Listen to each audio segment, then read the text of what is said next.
Alhamdulillahil malikil haqqil mubin. Allahumma ighfir lil muslimina wal muslimat wal mu'minina wal mu'minat al-ahyahi minhum wal amwat innaka sami'un qaribun mujibu da'wat. Ya ayyuhalladzina amanu yusallu alaihi wa sallimu taslima. Allahumma salli ala sayyidina Muhammad wa ala ali sayyidina Muhammad kama barakta ala sayyidina Ibrahim wa ala ali Ibrahim fil alamin innaka Hamidun Majid. Sidang salat Id rahimakumullah. Seorang ahli fisika bernama Neil Henrik David Bohr menemukan hasil researchnya dan membuktikan bahwa interaksi antara cahaya dengan benda adalah melalui interaksi antara proton dengan elektron dari atom, yang dimana elektron suatu atom tidak dapat menyerap tanpa adanya suatu cahaya tertentu.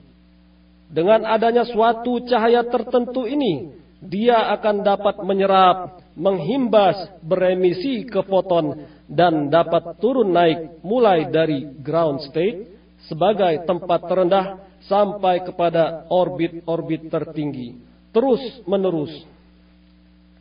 Ada satu hal yang penting yang dapat kita perhatikan, adalah bahwa betapa pentingnya suatu cahaya yang dapat menggerakkan elektron sehingga ia dapat beremisi, bergerak, turun naik, dan mengimbasi ground state.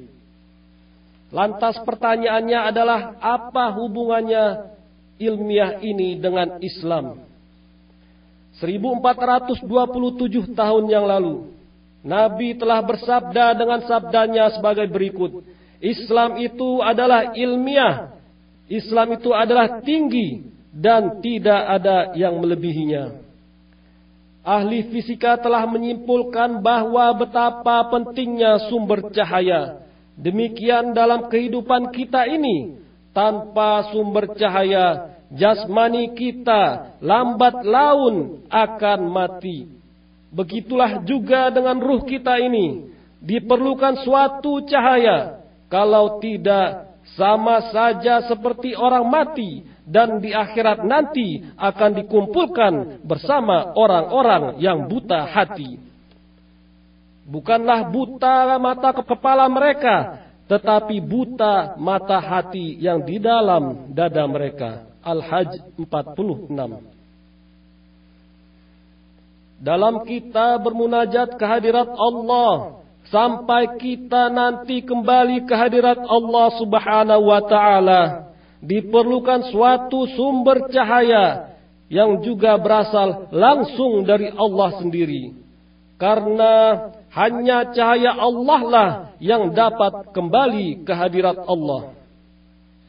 Kalau kita sadari betapa hebatnya agama Islam mulia raya ini, Islam adalah agama yang paling rasional, paling masuk akal, dan sangat tinggi ajarannya, sehingga sains pun tidak dapat menandinginya. Teori sains sangat terbatas, namun Islam tidak ada batasnya.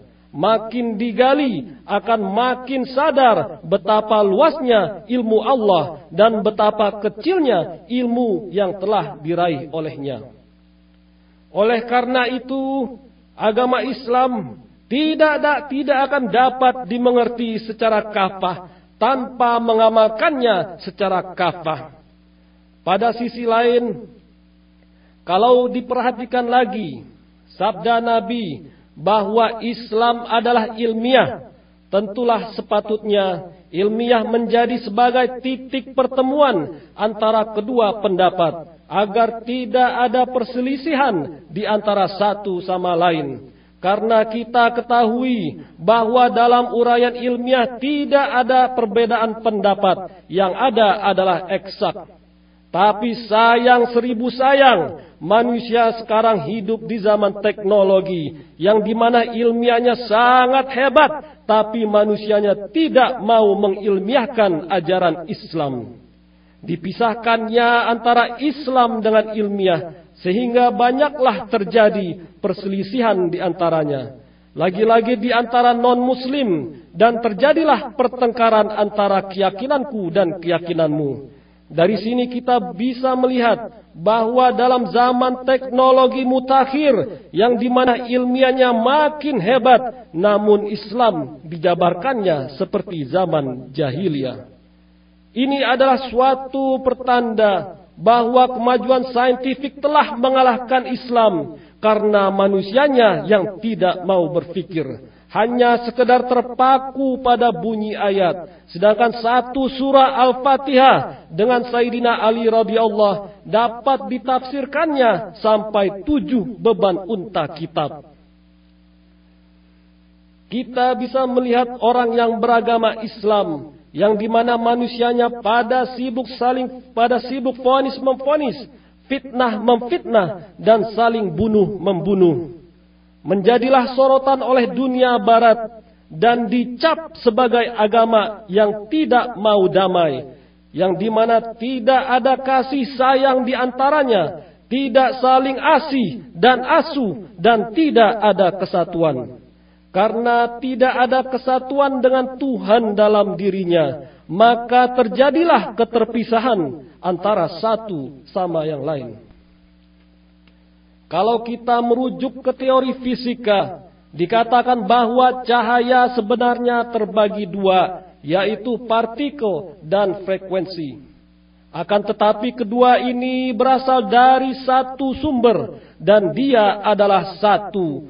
Ini sama halnya dengan kita sebagai manusia, yang dimana kita semua berasal dari satu sumber, yaitu Allah.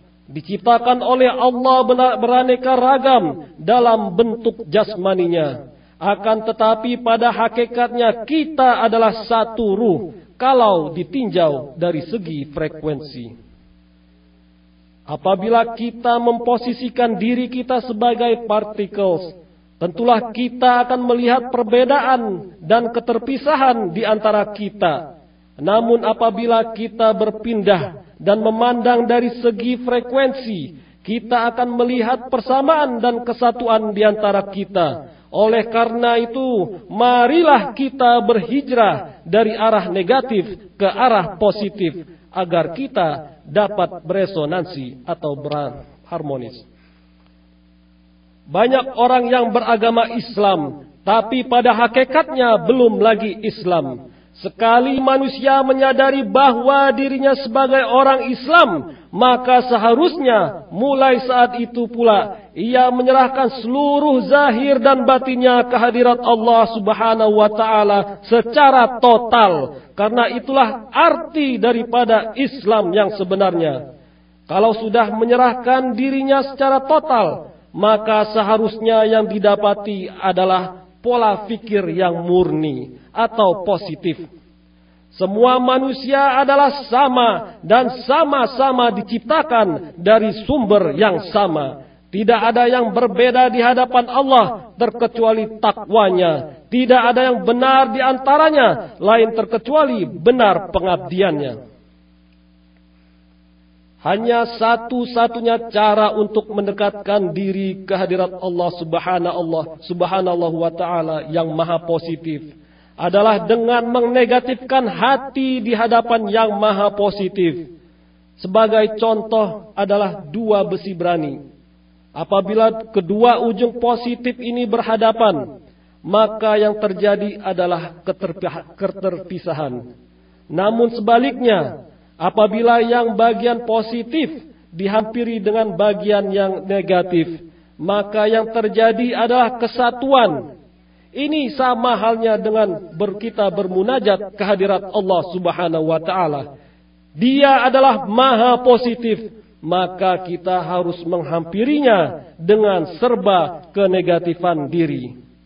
Betapa rasionalnya ajaran al-Islam, benarlah sabda Nabi Muhammad SAW bahwa Islam adalah ilmiah dan tidak ada yang menandinginya. Semoga khutbah salat Id ini bermanfaat bagi kita semua, terutama buat diri saya sendiri. Dengan mengakhiri khutbah ini, marilah kita sama-sama berdoa dengan menghadapkan hati kita ke hadirat Allah Subhanahu wa taala dengan hati tawadu. Semoga doa kita diterima oleh Allah.